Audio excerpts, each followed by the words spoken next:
Everyone, once again welcome back to my YouTube channel. My name is Bhawna Bisht और आज की इस वीडियो में मैं आपको पढ़ाने वाली हूँ दिल्ली यूनिवर्सिटी का ACC EVS का चैप्टर जिसका नेम है बायोडाइवर्सिटी एंड कंजर्वेशन। सो इससे पहले कि आपके जो 3 चैप्टर्स हैं उनको मैं आप लोगों को पढ़ा चुकी हूँ, आप देख लेना उनको। फर्स्ट चैप्टर है आपका introduction to EVS, second chapter आपका इकोसिस्टम से रिलेटेड है।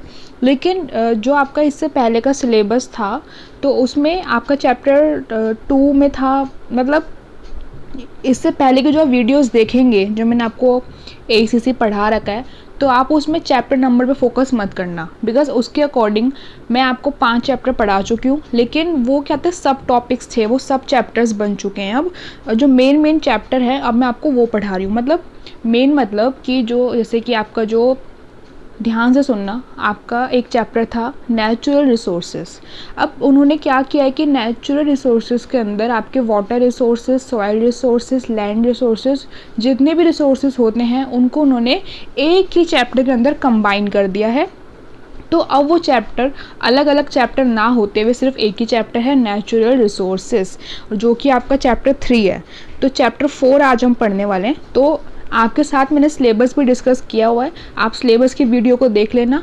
चैप्टर्स भी मैंने आपको बता रखे हैं, आप चैप्टर्स भी देख लेना, ठीक है। तो प्लीज़ आप कंफ्यूज मत होना कि हमको तो पहले चैप्टर 5 और 6 पढ़ा दिया था, अब 4 चैप्टर कहाँ से आ रहा है। ठीक है, मैंने आपको ये जो आपका था डाउट एंड प्रॉब्लम मैंने आपको सॉल्व कर दिया है।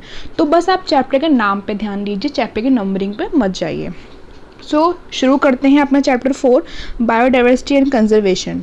उससे पहले मैं आपको बता दूं, कुछ बच्चे नोट्स के बारे में बात करते हैं, hand written notes ACC EVS के। तो देखो ACC EVS में आपको मैंने एक बुक रेफ़र की है जो मैं अभी आपको शो कर रही हूँ। आप इस बुक को ले लीजिए। अगर आप नहीं ले सकते हैं, मतलब इसको अगर आप परचेज़ करना नहीं चाहते हैं तो दिल्ली यूनिवर्सिटी की हर कॉलेज लाइब्रेरी में EVS के सेक्शन में ये बुक आपको मिल जाती है। बहुत सारी बुक्स अवेलेबल है ये वाली, तो आप वहाँ से बुक को इशू करवा सकते हैं। अगर आप चाहते हैं तो नोट्स बना लीजिए या फिर उसी बुक का प्रिंट आउट जो भी आपको करवाना है करवा सकते हैं। तो देखो मैंने भी नोट्स नहीं बनाए हैं, ठीक है, मैंने भी इस बुक में से ही पढ़ा है। और जो 10 ईयर होता है उसमें से देख लेना कि कौन कौन से क्वेश्चंस हैं, क्योंकि जो मेन सब्जेक्ट है मेनली स्टूडेंट्स उसी में नोट्स बनाते हैं। EVS में ACC में बच्चे नोट्स नहीं बनाते हैं। ये सिर्फ सब्जेक्ट आपको इसी सेमेस्टर और पढ़ना है, ठीक है। अगर मेरे पास नोट्स होते तो मैं शेयर कर देती, मैंने खुद बुक में से पढ़ा था इसलिए मैं आपको भी इसमें से पढ़ा रही हूँ, ठीक है। नोट्स अगर आप बनाना चाहते हैं तो मेन जो चीज़ें हैं जो आपको न्यू टर्म्स लगती है या फिर कोई डेट होती है कि ये कब इस्टेब्लिश हुआ, ये कब हुआ, आप वो लिख सकते हैं। बाकी आपको ये बुक ले लेनी चाहिए। और 10 ईयर जो होते हैं उसमें आप क्वेश्चंस देख लेना कैसे कैसे क्वेश्चन आपसे पूछे गए हैं, ठीक है। शुरू करते हैं बायोडाइवर्सिटी से। समझेंगे बायोडाइवर्सिटी होता क्या है। Biodiversity refers to the variety and the number of living organism. तो देखो जो बायो होता है, बायो, ये जो आपका वर्ड है बायोडाइवर्सिटी, इसको हम थोड़ा सा ब्रेक करते हैं। एक वर्ड है बायो, एक है डाइवर्सिटी। बायो का मतलब होता है लिविंग ऑर्गेनिज्म, ठीक है, जो चीज़ लिविंग है जिसमें जान है। तो बायो का मतलब होता है लिविंग ऑर्गेनिज्म एंड डाइवर्सिटी का मतलब होता है वैरायटी, ठीक है। ये था इस वर्ड का मतलब। आप ऐसे भी लिख सकते हैं कि इस वर्ड का मतलब ये है। तो यहाँ पे बोला गया इसकी डेफिनेशन में कि जितने भी लिविंग ऑर्गेनिज्म हैं, अब लिविंग ऑर्गेनिज्म देखो एक ह्यूमन बीइंग्स ही नहीं है, बहुत सारे हैं, प्लांट्स हैं, एनिमल्स हैं। और प्लांट्स में, एनिमल्स में, बर्ड्स में उनकी भी ना जाने कितनी हज़ारों लाखों पता नहीं कितनी स्पीशीज़ हैं, बहुत सारे स्पीशीज़ हैं, अलग अलग वैरायटी के, अलग अलग डाइवर्सिटी के। जितने भी हमारे इन्वायरमेंट में, नेचर में लिविंग ऑर्गेनिज्म प्रेजेंट हैं उनको हम बोलते हैं बायोडाइवर्सिटी। लिविंग ऑर्गेनिज्म वो प्लांट्स भी होते हैं, बिकॉज आपको पता है कि plant is also a living organism, मतलब प्लांट एक लिविंग थिंग है। ऐसा नहीं कि आपसे एनिमल्स और बर्ड्स को ही काउंट कर रहे हो, नो, प्लांट्स एंड एनिमल्स, ठीक है, जो भी हमारे नेचर में लिविंग ऑर्गेनिज्म जितने भी हैं, कोई कीड़ा हो, कुछ हो, जिस भी चीज़ में जान है वो सब हमारा क्या है, बायोडाइवर्सिटी है। इकोसिस्टम में जितनी भी हमारी ये सब चीज़ें प्रेजेंट है वो क्या है, बायोडाइवर्सिटी। आई होप आपको बायोडाइवर्सिटी समझ में आ गया होगा। The term biological diversity was used first by wild life scientist and conservationist Raymond F. डेसमैन इन 1968। अब आपसे अगर एग्ज़ाम में पूछ लिया जाए कि आप इसको एक्सप्लेन कीजिए कि what is biodiversity, what do you mean by what do you mean by biodiversity, तो आपको ये डेफिनेशन लर्न होनी चाहिए, और जो मैंने आपको बताया कि वर्ड का क्या मतलब है आप वो भी एक्सप्लेन कर सकते हो। अब यहाँ बताया हुआ है कि जो बायोडाइवर्सिटी है, बायोडाइवर्सिटी बोलो या बायोलॉजिकल डाइवर्सिटी बोलो एक ही बात है। इसको फर्स्ट टाइम यूज़ किया गया था इनके द्वारा, कौन थे ये, रेमंड एफ डेसमैन। ये एक वाइल्ड लाइफ साइंटिस्ट भी थे और कंजर्वेशनिस्ट भी थे। इन्होंने इस टर्म को यूज़ किया था 1968 में। Biodiversity is a degree of variation of life. It is the variety within and between all species of plants, animals and microorganisms and the ecosystem within which they live and interact. So मतलब in short आप ये समझ सकते हो कि हमारे ecosystem में, हमारे इन्वायरमेंट में जितने भी लिविंग ऑर्गेनिज्म हैं उनका आपस में जो इंटरेक्शन होता है, ठीक है, वो आपस में रहते हैं, अपनी लाइफ को स्पेंड करते हैं, इंटरेक्शन करते हैं बेसिकली, तो उसको हम बोलते हैं बायोडाइवर्सिटी। ठीक है, diversity is the rule of nature. ठीक है, ये आपको पता है कि जो वैरायटी है वो नेचर के थ्रू ही है। अब हमारे जैसे हम देखते हैं, अभी हम लोग ह्यूमन बींग्स हैं, हम सबका जो फेस है, शक्ल है हम लोग की, सबकी अलग अलग है, सबकी फेस अलग अलग है, सबकी बॉडी अलग अलग है, सबके मतलब जितनी भी हमारी बॉडी के अंदर जो भी फंक्शनिंग होती है, रेस्पिरेटरी फंक्शनिंग, सब कुछ, मतलब किसी का कोई मतलब किसी का इम्यून सिस्टम वीक है, किसी का रेस्पिरेटरी सिस्टम वीक है, मतलब हर चीज़ में हमारे अंदर वैरायटी है। ठीक है, किसी की हाइट ज़्यादा है, किसी की हाइट कम है, ठीक है, कोई स्किनी है, कोई टॉल है, कोई शॉर्ट है। तो वैसे ही ह्यूमन बींग्स में हमारी वैरायटी है, वैसे ही सेम हमारे प्लांट्स, एनिमल्स, जितनी भी चीज़ें हमारी इन्वायरमेंट में प्रेजेंट है ना, उन सब में वैरायटी है, आपको पता है। अब लॉयन है, टाइगर है, लेपर्ड है, अब कई लोग तो इनमें बिल्कुल डिफरेंस ही नहीं कर पाते हैं, है ना लेकिन आई होप आपको पता होगा कि इसमें क्या क्या डिफरेंस है लॉयन में, टाइगर में, लेपर्ड में, चीता में। तो ये भी वैरायटी है। ठीक है, मतलब हमारी वैरायटी है। एलिफेंट्स हो गए, कोई कोई बटरफ्लाई है, कोई स्पैरो है, कोई पैरट है, मतलब ऑल दी ज़्यादा वैरायटी। ठीक है, इट इज़ सॉरी यहाँ पे हम so there is a variation of genes within and between species and diversity of ecosystem in nature. So because genes होता है, हम बोलते हैं ना जेनेटिक, ये चीज़ हमारे अंदर आई है, मतलब जीन्स हम अपने पेरेंट्स के थ्रू ऑब्टेन होता है हमको। ठीक है, आपका जीन अलग है, मेरा जीन अलग है, तो मतलब वेरिएशन जो होती है जीन्स की स्पीशीज़ में, वो बिल्कुल मतलब आपस में होती है। ठीक है, it is not possible to have a species with zero diversity. Species are linked to one another by food chains that form a food web. So species जो होती हैं, जितनी भी species हैं हमारे इस environment में, वो linked है food chain के थ्रू। ठीक है, और food chain का जो link होता है, ठीक है, food chain के जो बहुत सारे link बन जाते हैं उसको बोलते हैं food web, एक बड़ा छत्ता बन जाना। This keeps the energy flowing inside the ecosystem. Loss of any species leads to breaking of link in the food chain. So every effort has to be made to conserve biodiversity. अब food chain आपको पता है कि food chain क्या होती है। For example, सबसे पहले हम शुरू करते हैं प्रोड्यूसर से, तो हम उसमें लेते हैं प्लांट्स को। अब प्लांट है कोई, मानो कोई प्लांट है, पेड़ है, पौधा है, उसको किसी हर्बीवोरस ने खाया। ठीक है, एग्जाम्पल लेते हैं, उसको खाया एक डियर ने, हिरन ने उसको खाया। अब हिरन के बाद हिरन को खाया टाइगर ने। अब टाइगर जब मर गया तो टाइगर की जो मतलब स्किन थी उसको खाया वल्चर ने, मतलब जितने भी डिकम्पोजर्स होते हैं, जो मरे हुए, जो dead and decay organic matter को खाते हैं, उसने खाया। तो मतलब इस तरीके से ये फूड चेन चलती रहती है। ओके, फूड चेन में अगर किसी भी स्पीशीज़ का लॉस होता है, लाइक अगर मानो कि कल को डियर जो हैं, जो मतलब हिरन है, वो अगर एक्सटिंक्ट हो जाए, जैसे हमारे डायनासोर बिल्कुल एक्सटिंक्ट हो चुके हैं, तो इससे हमारी पूरी की पूरी फूड चेन पे असर पड़ता है। ओके, सो आई होप आपको यहाँ तक मैंने अच्छे से समझा दिया है बायोडाइवर्सिटी क्या होता है। आई होप आपको समझ में आ गया होगा। अगर आपसे क्वेश्चन पूछा जाएगा व्हाट इज़ बायोडाइवर्सिटी, अब आप उसको अच्छे से लिख सकते हो, मैंने समझा दिया है आपको। ठीक है, next topic we have biodiversity levels. So basically there are the three levels of biodiversity. First is genetic diversity, second is species diversity, and third is ecosystem diversity. So in the genetic diversity it is written that different genes and combination of genes within population.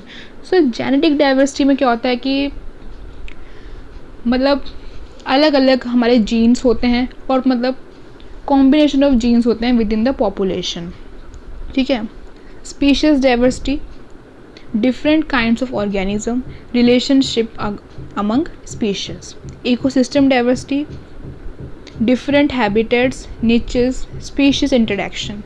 तो मतलब first में क्या है कि आपको different jeans के और same jeans के भी मिल जाते हैं जो भी आपके एनिमल्स हैं, स्पीशीज़ है. एक ये मतलब सिंपल शब्दों में समझो कि एक ऐसी डाइवर्सिटी है, एक ऐसा नेचर है, एक ऐसी वैरायटी है जहाँ पे आपको डिफरेंट जीन्स भी मिल जाते हैं और जीन्स के कॉम्बिनेशन भी मिल जाते हैं. स्पीशीज़ डाइवर्सिटी में है कि आपको डिफरेंट ऑर्गेनिजम्स मिलेंगे, ठीक है.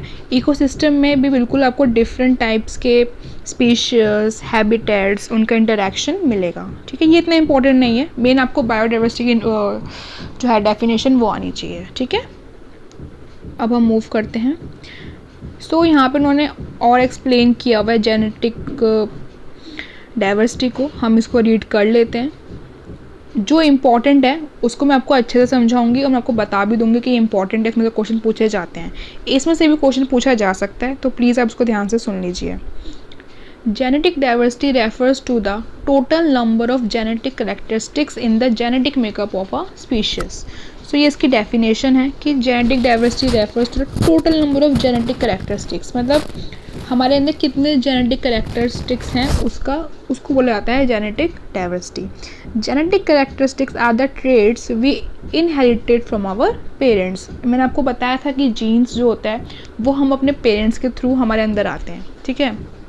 आपका जीन्स कोई अलग है, मेरा जीन्स कोई अलग है, जितने भी लोग हैं, जितने भी स्पीशीज़ हैं, एनिमल्स हैं, प्लांट्स हैं, all the living organism have their different genes which they have obtain और we can say inherited from their parents. Okay, so मतलब ये कुछ ट्रेड्स होते हैं जो हम अपने पेरेंट्स के थ्रू मिलते हैं. दे इंक्लूड, अब उसमें क्या क्या होता है, जीन्स में क्या क्या होता है. Physical structure, our biochemistry and to some extent our behaviour. अब देखो ना, हर किसी इंसान का बिहेवियर अलग होता है. आपका बिहेवियर अलग है, मेरा बिहेवियर अलग है, आपका वे ऑफ टॉकिंग अलग है, एंड मतलब बोल सकते हैं कोई भी चीज़ें, फिजिकल स्ट्रक्चर अलग है. तो मतलब हर लोगों में अलग अलग स्ट्रक्चर और मतलब जितनी भी ये हमारे बीच में वेरिएशंस हैं, डाइवर्सिटी है, वो क्यों है. This is only because of genes, because सबके पेरेंट्स अलग अलग हैं एंड सबके जीन्स अलग अलग हैं, ठीक है. It is distinguished from genetic variability which describes a tendency of genetic characteristics to vary. और ये मतलब जेनेटिक वेरिएबिलिटी से बिल्कुल ही अलग कंसेप्ट है, ठीक है. Each species is made up of individuals that have their own particular genetic composition. देखो अब आपको मैंने कहा था कि हर किसी का अलग अलग है, तो each species जो मतलब हर कोई इंडिविजुअल है इस पूरे अर्थ में, उसका अलग अलग जीन्स है, बिकॉज उनका पेरेंट्स अलग अलग हैं, ठीक है. कोई भी ऐसा नहीं है कि सबके पेरेंट्स एक ही हैं तो जीन्स सेम होंगे. पेरेंट्स अलग होंगे तो मतलब हमारे जीन्स भी डिफरेंट होंगे. A change in external and internal factor is responsible for genetic variation. कई बार हमारे जीन्स जो होते हैं वो हमारे एक्सटर्नल और इंटरनल में कोई भी फैक्टर होता है उसके थ्रू भी अफेक्ट होता है. लाइक मानो फॉर एग्जांपल हम ह्यूमंस की बात करते हैं मेनली. जैसे मानो कि कोई किसी के पेरेंट्स हैं, उनको कोई डिजीज़ है, ठीक है, उनको कोई डिज़ीज़ है और वही डिज़ीज़ उनका जो उनका बेबी है उसको भी वो डिज़ीज़ इनहेरिटेड हो गई है. हम बोलते हैं ना कि ये जो उसको प्रॉब्लम है ये इसको जेनेटिक प्रॉब्लम है. मतलब ये इसको उसके पेरेंट्स से, या फिर मतलब पेरेंट्स ही क्यों, उसके फैमिली में, उसके फैमिली ट्री में कोई भी हो, उसका ग्रैंड पेरेंट्स हो, उनकी ग्रैंड मदर हो, कोई भी मतलब हो, जीन्स तो आ ही जाते हैं ना. ऐसा तो नहीं कि आपके ना जितने भी जीन्स है वो सिर्फ आपके पेरेंट्स के ही हैं. नो, ऊपर की जो आपकी फैमिली ट्री होती है, ग्रैंड मदर, ग्रैंड फादर, इन सब के भी मतलब आ जाते हैं जीन्स हमारे थ्रू. तो कोई बीमारी, कोई भी डिजीज़ है वो जेनेटिक आ जाती है, ठीक है. तो मतलब ये होता है. और कई बार एक्सटर्नल फैक्टर्स भी होते हैं. लाइक मानो कुछ लोग होते हैं जो वहाँ रहते हैं जहाँ पे बहुत ज़्यादा हॉट टेम्परेचर है, जहाँ बहुत ज़्यादा गर्मी है, तो उन लोगों का कॉम्प्लेक्शन थोड़ा सा डार्क हो जाता है. तो इसको हम काउंट कर सकते हैं एक्सटर्नल फैक्टर में, ठीक है। To conserve the genetic diversity in the species different population must be conserve. तो मतलब जेनेटिक डाइवर्सिटी को हमको कंजर्व करने के लिए जितने भी पॉपुलेशंस हैं, सिर्फ इंसानों की नहीं, एनिमल्स की, प्लांट्स की, हमको उन सबको कंजर्व करना चाहिए ताकि हमारी जेनेटिक डाइवर्सिटी मेंटेन रह सके। अब मानो हम किसी भी चीज़ को प्रोटेक्ट, किसी भी चीज़ को हम प्रिजर्व, किसी भी चीज़ को हम कंजर्व नहीं कर रहे हैं, तो हमारी एक डाइवर्सिटी कैसे बन जाएगी। अगर हम किसी एक ही स्पीशीज़ को प्रोटेक्ट करने में रखे हुए हैं तो एक दिन सिर्फ वही स्पीशीज़ बच जाएगी। तो इसलिए हमको एलिफेंट्स हो, राइनोसोर्स हो, स्पैरो हो, पैरट हो, लिजर्ड हो, जितने भी हो, बटरफ्लाई हो, कॉकरोच हो, हर चीज़ को हमको मतलब अपने पास कंजर्व करके रखना चाहिए ताकि हमारी एक डाइवर्सिटी बनी रह सके। ऐसा नहीं कि हम सिर्फ बटरफ्लाइज को ही सेव कर रहे हैं, हम सिर्फ टाइगर्स को ही कंजर्व कर रहे हैं, no. Okay, variation in the population gene pool provides variable qualities among the individual of that population. If a population of a species has a very diverse gene pool, then there will be more variety in the qualities of individual of that population consequently. So ये इसमें main जो था वो मैंने आपको explain कर दिया है। अब यहाँ पे आप इसको रीड कर सकते हो, बाकी यही था इसमें। ओके, मतलब मेन आपको डेफिनेशन पता होनी चाहिए, इससे इतने डीप क्वेश्चंस नहीं आते हैं। आई होप आपको समझ में आ गया होगा। और प्लीज़ आप वीडियो को लाइक करें, आप लाइक करना भूल जाते हैं। आप कमेंट भी कर सकते हैं, कोई डाउट है आप मुझसे पूछ सकते हो। प्लस मैंने अपना इंस्टाग्राम आईडी आप लोगों के साथ शेयर कर रखा है डिस्क्रिप्शन बॉक्स में। अगर आपका कोई भी डाउट है, कोई भी प्रॉब्लम है, आप मुझसे बात कर सकते हैं। Second one is species diversity. Species diversity refers to the number of different species that are represented in a given community. तो species diversity रेफर करता है नंबर ऑफ डिफरेंट स्पीशीज़, अलग अलग स्पीशीज़ जो प्रेजेंट है हमारी कम्युनिटी में, ecosystem में, उसको बोला जाता है species diversity। मतलब स्पीशीज़ होगी, स्पीशीज़ कोई एक तो है नहीं, हर चीज़ की स्पीशीज़ है, एनिमल्स की है, प्लांट्स की है, उनके अंदर कितनी कितनी स्पीशीज़ है। स्पीशीज़ बेसिकली हमारे इन्वायरमेंट में जितने भी अलग अलग तरीके की स्पीशीज़ प्रेजेंट है उसको बोलते हैं स्पीशीज़ डाइवर्सिटी, यानी कि स्पीशीज़ की variety. The degree of species diversity in any area can be determined by counting the number of species present in a area. अब यहाँ बोला गया कि अगर हमको स्पीशीज़ डाइवर्सिटी की डिग्री को काउंट करना हो तो हम कैसे कर सकते हैं। तो हमको सिंपली क्या करना है कि हमको काउंट करना है जितने भी स्पीशीज़ यहाँ पे प्रेजेंट है, इसको हम काउंटिंग के थ्रू कर सकते हैं। Species diversity is important as it prevents inbreeding. So species diversity काफ़ी ज़्यादा इंपॉर्टेंट है बिकॉज ये ब्रीडिंग में हेल्प होती है, ठीक है। The major species diversity over the earth is approximately 13.92 million. So हमारी अर्थ पे टोटल 13.92 मिलियन स्पीशीज़ अवेलेबल है and the expected number is about 25 to 30 million, और एक्सपेक्टेड इतना है, ठीक है, बिकॉज ये अप्रॉक्स है। अब एग्जैक्ट तो कोई नहीं बता सकता, इसलिए अप्रॉक्स है।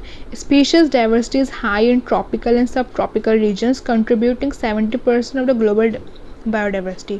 सो स्पीशीज़ डाइवर्सिटी जो हमारे mainly tropical and subtropical regions है वहाँ पे ज़्यादा है। Species diversity is not evenly Species diversity is not evenly distributed around the world. There are different methods of measuring species diversity. अब species diversity को measure करने के भी बहुत सारे ways हैं। Species richness, species abundance and taxonomic or phylogenetic diversity. So all these are the different methods for measuring species diversity in an ecosystem. Areas that are rich in species diversity are called hot spots of diversity. जहाँ पे बहुत सारी species होती है, बहुत सारी variety होती है स्पीशीज़ की, उसको हम बोलते हैं hot spot of diversity. There are nearly 27 hot spots in the world. पूरे वर्ल्ड में 27 हॉट स्पॉट हैं।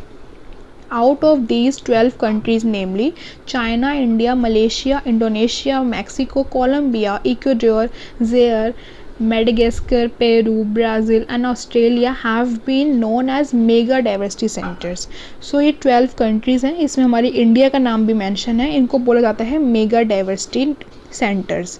अभी आप आगे रीड करेंगे कि इंडिया एक मेगा डाइवर्सिटी कंट्री कैसे है। Nearly 10 hotspot have been identified in tropical forest. तो इसको आप लर्न कर सकते हैं, लिख लेना कि 27 हॉटस्पॉट है हमारे पूरे वर्ल्ड में, और 12 कंट्रीज़ को मेगा डाइवर्सिटी सेंटर बोला गया है, उसमें हमारे इंडिया का नाम भी है। ओके, आई होप यहाँ तक समझ में आ गया होगा। Third one is ecosystem diversity. अभी तक हमने पढ़ा, क्या पढ़ा? अभी तक पढ़ा हमने what is biodiversity and what are the 3 levels of biodiversity, and in the 3 levels we have studied 2 levels. The first is genetic diversity, second is species diversity, and now we are proceeding to our third level of diversity, that is ecosystem diversity. So let's see what is written in this. Eco diversity refers to the variety of ecosystem in a given place within any, यहीं तक है।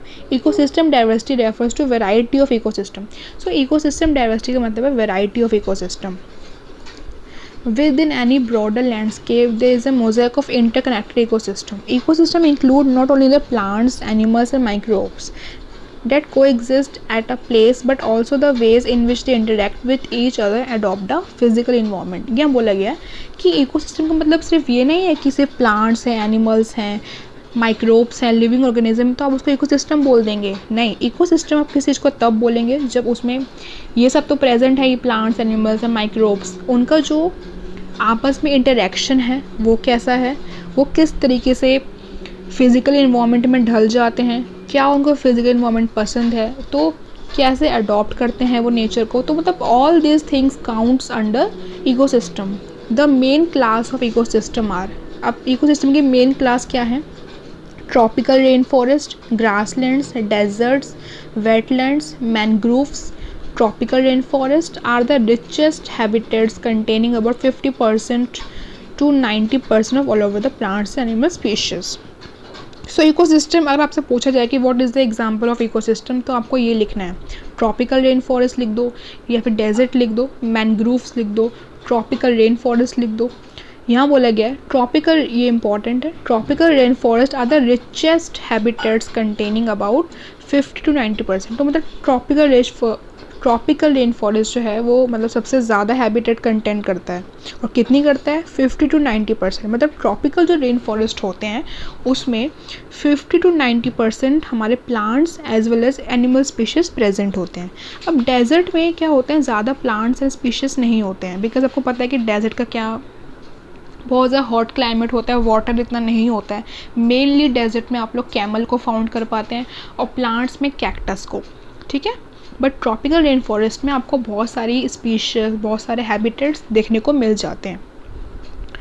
अब यहाँ पे ये कुछ है global species diversity groups, ये कुछ है, इतना इम्पॉर्टेंट नहीं है, आप नाम याद कर सकते हैं ग्लोबल स्पीशीज़ अगर आप चाहें तो करना, और कितनी कितनी स्पीशीज़ मिली है वो भी लिखा हुआ है, ठीक है। Next we have, this is very important topic, Biogeographic zones of India. India occupies 10th place among plants-rich countries of the world. Biogeographers have classified India into 10 biogeographical zones. So India में total 10 biogeographic zones है, with each zone having characteristics, climate, soil, biodiversity. These zones are described below. So ये India में Jones हैं, जैसे कि Jones क्या मतलब ये हिमालयाज़ हैं, डेजर्ट्स हैं, फॉरेस्ट हैं, ये सब चीज़ें हैं। तो इंडिया का 10th प्लेस है इस चीज़ में कि इंडिया के पास बहुत सारे प्लांट्स हैं, ठीक है। फर्स्ट देखते हैं इसका, first is trans Himalayas. Trans Himalayas are an extension to the Tibetan Plateau. This region harbors the high altitude cold desert in Ladakh and Lahaul Spiti, Himachal Pradesh. It accounts for 5.7% of the country's landmass. तो ये जो Himalayas है, ये अब देखो हिमालय की बहुत बड़ी बेल्ट है। सो ये हिमालय की बेल्ट वहाँ प्रेजेंट है जहाँ पे आपका तिब्बत के साथ हम लोगों का वो लगता है बॉर्डर, जिसको हम तिब्बतन प्लेटू भी बोल सकते हैं। और यहाँ पे जो मेनली आपके डेजर्ट हैं वो कोल्ड डेजर्ट है, like Ladakh and Lahaul Spiti. Himalayas are the northern boundaries of India. Himalayas को हम लोग नॉर्दर्न बाउंड्रीज भी बोलते हैं इंडिया की। The entire mountain chain is running from Kashmir in the north west to Assam in the north east. अब हिमालयाज़ आप लोगों ने बहुत बार सुना होगा, आप लोग बहुत बार जाने की सोचते भी होंगे, ठीक है। हिमालय कहाँ से इसकी चेन है देख लीजिए, फ्रॉम कश्मीर टू असम, ठीक है। Next we have desert. Desert मतलब रेगिस्तान। Desert occupy around 6.9% of the country land mass. ठीक है। The kind of desert found in India are, अब इंडिया में 3 टाइप्स के डेजर्ट्स मिलते हैं। First is desert of western Rajasthan, desert of Gujarat और कोल्ड डेजर्ट। कोल्ड डेजर्ट में आपके जम्मू कश्मीर के डेजर्ट्स आ जाते हैं एंड हिमाचल प्रदेश के। ठीक है। Fourth is semi arid. Semi arid is located between the desert and the Deccan plateau. So semi arid जो जोन होते हैं वो कहाँ लोकेटेड है? Between the desert and Deccan plateau. It includes the Aravalli hill, जो आपकी अरावली हिल्स है उसको आप सेमी एरिड बोल सकते हैं। इट कवर्स अप्रॉक्सीमेटली ये। ठीक है। Western Ghats. The western Ghats are a mountain range. Western Ghats क्या है? माउंटेन की रेंज है that runs along the western coast of India, और ये वेस्टर्न कोस्ट में प्रेजेंट है इसलिए इसका नाम वेस्टर्न घाट्स है। जो ईस्टर्न घाट्स है उसको हम ईस्टर्न घाट्स इसलिए बोलते हैं बिकॉज वो ईस्टर्न कोस्ट ऑफ इंडिया पे लोकेटेड है। फिर ये आप इसका याद कर सकते हैं कि इसका लैंड मास इतना है, एरिया इतना है। Next we have Deccan plateau. It is the largest biogeographical zone. So Deccan plateau को हम लार्जेस्ट बायोजियोग्राफिकल जोन बोलते हैं। It is a large triangular plateau, और ट्रायंगुलर शेप का होता है। नर्मदा वैली में है ये। It covers the southern and south central प्लेटू with mostly deciduous tree, और यहाँ पे डेसिडुअस ट्री ज़्यादा मिलते हैं। ठीक है। फिर Gangetic plain. This plains cover the area between the south Himalaya to the tropic of cancer, तो ये साउथ हिमालय में प्रेजेंट है। These plains were formed by the Ganges river system and are relatively homogeneous. तो इसका नाम गैंगेटिक इसलिए है बिकॉज ये गंगा रिवर्स में से फॉर्म होते हैं। Sundarbans forest are located in this region. Sundarbans forest यहाँ पे लोकेटेड है and it covers 11% of the country land mass. Okay.